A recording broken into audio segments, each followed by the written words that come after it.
This is the story of how this small weak boy became the most fearsome prince of the kingdom.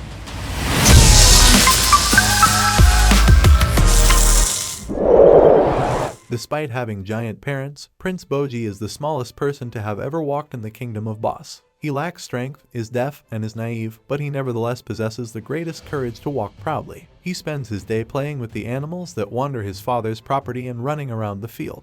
Due to his disabilities, Bojji avoids playing with kids his age and younger since there can be misunderstandings, and Bojji is frequently the target of scorn from the public. He runs into a shadow creature by the name of Kage while going about his day. Kage immediately holds him at knife point while attempting to steal his clothing. After initially finding it difficult to understand Kage, Bojji eventually reads his lips and begins to follow Kage's instructions. When Bojji does so without hesitation, Kage instructs him to do the same thing the next day at the same location. The following day, Bojji meets Kage at the prearranged location while wearing additional clothing so that Kage can rob him of them. Kage claims that Bojji is a moron for obediently following instructions. The two become friends after Bojji expresses his appreciation for his company and his exclusive concern for it. They meet with Bojji fat in clothes that Kage will steal, and Bojji will return home nude. When Bojji brings Kage home one day, his stepmother Queen Hilling confronts him and makes fun of him even more for always returning home naked. She requests that Bojji get ready and see his father. Bojji sobs inwardly as he gets dressed over all the mockery he has endured today, but instantly puts on a strong face when Kage walks by and notices him. Kage begins to empathize with him and develop a stronger emotional attachment to him. Bojji heads to see his father, King Bosse, who is ranked 7th overall. The king commands Domas to instruct Bojji in swordsmanship and tells him that he must grow strong enough to lead his realm. Domas agrees and moves to carry out the request. Prince Data, the younger, bigger, and more developed half-brother of Bojji, appears to challenge Domas as they are practicing. Bojji admires both Domas and Data while they spar. Bojji steps in to defend Domas with his own sword when he loses to Data, whose might he compares to that of King Bosse. Everyone who is interested comes to watch the match when it is announced in the house. Data attacks initially, but Bojji dodges repeatedly until he can counterattack and land a light hit on Data's head, impressing everyone in the room and raising a cheer from Kage. Data becomes enraged every time Bojji avoids his strike and gently counters it. Domas stops them and gestures to Bojji, who quits dodging entirely and is then beaten up by Data while sobbing in the middle of the match. Bojji endures more suffering until Apps, a sword of the king who has been watching from the roof, tosses a spear to break up the fight and declare Data the winner. The match leaves Bojji with injuries, which cause him to become bedridden and covered in bandages. He starts to crawl out of bed and attempt to pick up a normal-sized sword after recalling the warning Domas gave him before he ceased dodging Data's attacks: "Your swordsmanship is not that of a king." Due to his small size and lack of strength, he is unable to lift it up. Crying his eyes out, he waits until Kage throws a penny at him before giving up. In order to avoid embarrassing himself in front of Kage, he turns to face him while wiping away his tears and acting courageous. Kage assures him that he has nothing to be ashamed of and that his skill with a sword is entirely individual. To end the awkwardness, Bojji reveals Kage where his clothing are, and Kage informs him that from that point on, he will no longer steal anything from him. While Bojji sleeps, Kage stays by his side. Just as Kage is about to depart, someone enters the room. As Kage is about to assume the worst, she places her hands above the unconscious Bojji and they glow a magical green, gently mending Bojji's wounds. Kage departs with the knowledge that Bojji is secure despite his earlier fears. Bebin, a snake handler and Data's swordsmanship instructor, whom Kage had previously met when he first visited the castle where Bojji resides, is introduced to him. Kage was a shadow creature who belonged to a clan of assassins, and Bebin planned to put him to death for this. However, Kage escaped, and now they are reunited. The announcement that Prince Bojji, the first prince of the kingdom, will take the throne the following day when King Bosse passes away and his will is read in front of his corpse shocks everyone. Prince Data is then introduced to the citizens of the kingdom as the new king when Queen Hilling shatters the late king's will and disregards his desires. This offends Bojji, who leaves to sob bitterly. Bebin goes to tell Bojji that Kage has left for a journey and they won't see each other again after once more confronting him. A big snake named Mitsumata that Bojji saved when he was younger now resides in the snake lair where he goes looking for Kage on his own. Bojji is informed by Mitsumata that his lord Bebin has captured Kage but allowed him to leave on a crucial journey that he is unable to share with Bojji. He tells him, though, that it is not done to hurt him. Bojji decides to join Kage after recalling how he was picked to be king but was rejected because he was weak and fragile. Kage had also pledged to be by his side and is now on a mission to assist him. The queen rejects his request to travel for the same reasons every time when he goes to speak with her. He then makes the decision to leave the castle by scaling a window located on a high floor. Just before he lets go of the makeshift rope he constructed, the queen enters. Bojji struggles as Dorish, the queen's shield, pulls him up, forcing the ropes to come loose and sending him tumbling to the ground. Suddenly groaning loudly and glowing in a green light, Queen Hilling rushes to Bojji and discovers him unconscious. She tears her dress and places her hands on Bojji to treat his wounds. She visited him when he was sleeping the night of the match, and Bojji can still remember her.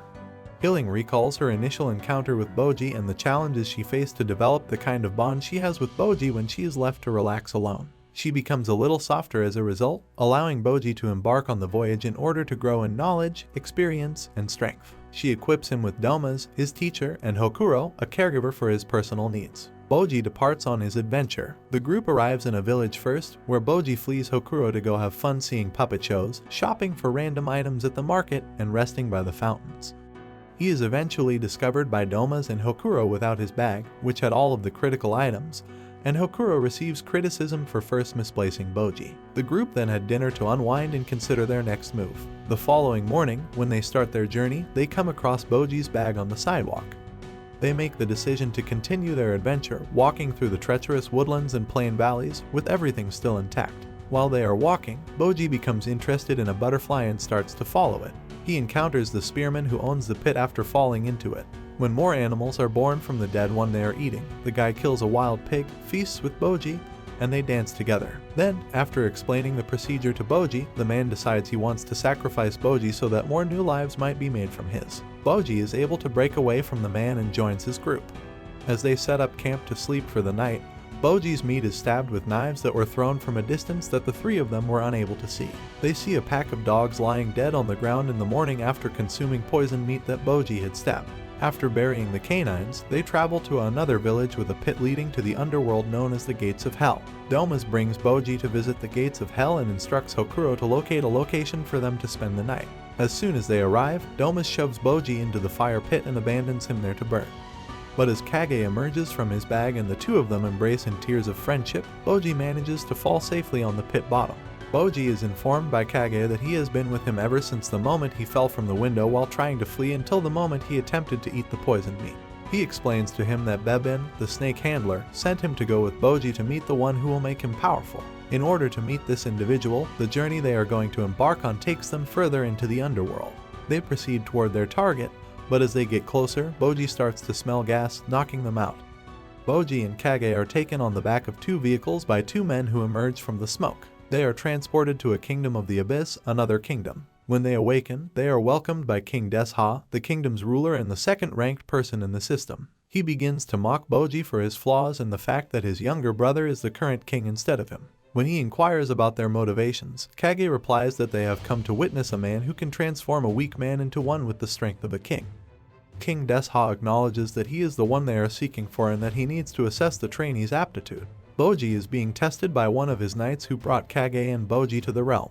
Bojji is instructed to attack the knight, who also happens to be a captain of the Order of the Underworld, a group known for their tenacity and tenacity. Bojji gives it his all, striking the guard with gentle blows as he stands helplessly after comprehending the gravity of the situation. Before Kage again stands up for Bojji, Despa makes fun of his frailty. He explains to Despa that Bojji's skill at accurately dodging blows is what makes him so formidable. Bojji ignores Despa's order to stop letting the guard watch over him. The knights in the chamber are impressed by how quickly and precisely he avoids the attacks. They all look to Despa for approval when the knight battling Bojji pauses and remarks on his quickness. Despa, who is still unimpressed, thinks Bojji can survive a combat but can't triumph since he can't penetrate his foe's armor. Despa is persuaded to teach Bojji, but despite Kage's efforts, he refuses, claiming that he cannot develop an inexistent gift. King Despa issues an order for the two to be expelled. Kage exhorts Bojji to persevere and tells him that with hard work, he will get stronger. Bojji is inspired to take up a giant rock with failure, followed by a smaller rock with continued failure. When he acknowledges his whole weakness, he sobs. Kage heads over to console him. They are instructed to deliver the letter of recommendation they had with them to the appropriate person by the night Bojji had fought. When they inquire as to who, they are informed that it is Prince Despa, the younger brother of the king. King Despa didn't tell them sooner since he was in a competition with Despa and was only playing a joke on them to amuse himself. After expressing gratitude to the knights, the two go in search of Prince Despa to see him. They make an introduction and explain why they are there. Despa requests payment for his services, and after Kage gives it, he extends an invitation inside. He then reads Boji's hands and discovers that Bojji is helpless and lacks even a trace of strength across his entire body. However, he still adopts him and mentors him to help him reach his full potential. After getting acquainted with the household, Bojji and Kage retire to bed. The following morning, Bojji rises early. He cleans the house and prepares a special breakfast for himself because he is a baby giant. Despa then prepares to instruct him. Every day, Bojji trains resolutely until one day, while Kage was outside cleaning, he hears a huge blast that shakes the earth. He runs inside the training room Bojji is in, which he is not allowed to enter, and inquires about the loud noise and the well-being of Despa and Bojji. When Despa opens the door to respond to Kage's inquiries, Kage catches a glimpse of Bojji standing in front of a rock that has been cut in two. He feels the door slowly closing on his face and wonders how Bojji is doing. After thoroughly mastering Despa's training method, Bojji finally completes his training, the Despa Arts. To celebrate Bojji's successful training, Kage, Despa, and Bojji travel together. But as they leave, Kage discovers that Bojji is carrying a sword and inquires about it. Kage is impressed by Bojji's use of it, but when he takes it out of the sheath, Kage is greatly let down by its thin, needle-like appearance. When Despa informs Kage that giving Bojji a needle and calling it a sword is not going to help anyone, Kage challenges him about his skepticism. After offering Bojji an apology, they both go to their celebration. While they are eating, 3 demonic creatures who live in the underworld approach the group and begin to battle. They make fun of Despa's appearance, and he responds by punching one of them, which he immediately regrets. When Bojji notices that Despa is being attacked by a group of monsters, he doesn't stay down and let them beat him up. He tries to protect himself but is quickly shoved aside. He stands back up and delivers a daisy-soft strike to the monster's chin after dodging a few blows. After a brief period of time, the monster begins to lose his equilibrium and collapses, making Bojji's punch official as a knockout. Bojji keeps up the defense before pulling out his needle sword and dodging. After only a few attacks from the monster, he vanquishes his opponent, who collapses to the ground wailing in agony. Despa checks his vitals and discovers that he just went out like before, despite Kage's fears that Bojji killed the monster. Then Despa reveals to Kage the science underlying Bojji's ineffective attacks' effective results. The punch was placed in time just so, and the needle was stabbed without doing much harm to the brain or blood vessels. Bojji wins, and Kage congratulates him. The 3 then return home. Despa instructs Bojji and Kage to proceed first on the way home since he has business to attend to something. He dashes around the corner in a hurry to confront the creatures that Bojji had just vanquished. They are compensated for taking part in the fight. When Kage and Bojji go outside later that evening, Kage decides to finally tell Bojji what has been happening in his castle after hearing it from Bebin. Kage asks Bojji what he will do after hearing all of this, and Bojji, recalling how Domus had betrayed him, becomes concerned that Queen Hilling might kill him. Kage follows him as he begins to walk and inquires about his lack of courage. Bojji then starts to punch himself and hits his head on the floor as he walks toward his house to regain his composure. Bojji and Kage said goodbye to Despa and left for their house. Bojji is urged by Despa to accept himself as he is and keep displaying his courage. As the 3 men are saying their goodbyes, Knights of the Order of the Underworld appear and offer to take Bojji back to his land. Despa reveals to them that this is because the kingdom has been infiltrated by criminals from the underworld, and King Desha has sent the knights to retrieve Bojji and apprehend the perpetrators. Kage keeps encouraging Bojji with his newfound strength gained via the Despa arts while the knights identify the offenders. The knights go on to describe to Kage and Bojji how it's possible the thieves entered the kingdom.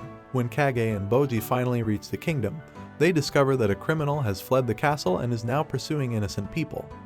Even Despa advised the knight not to attack the criminal until he showed up, making him one of the most deadly. After slicing up the populace, the criminal known as Alkin, the Sword of the Underworld, will now meet the leader of the Underworld Order, who is battling Despa. The knight prevents Bojji from participating in the fight since Despa had predicted that Bojji would lose to Alkin if he faced him. Bojji is instructed by the knight to go to the castle and assist in defending Queen Hilling. Bojji and Kage hurriedly travel to the castle.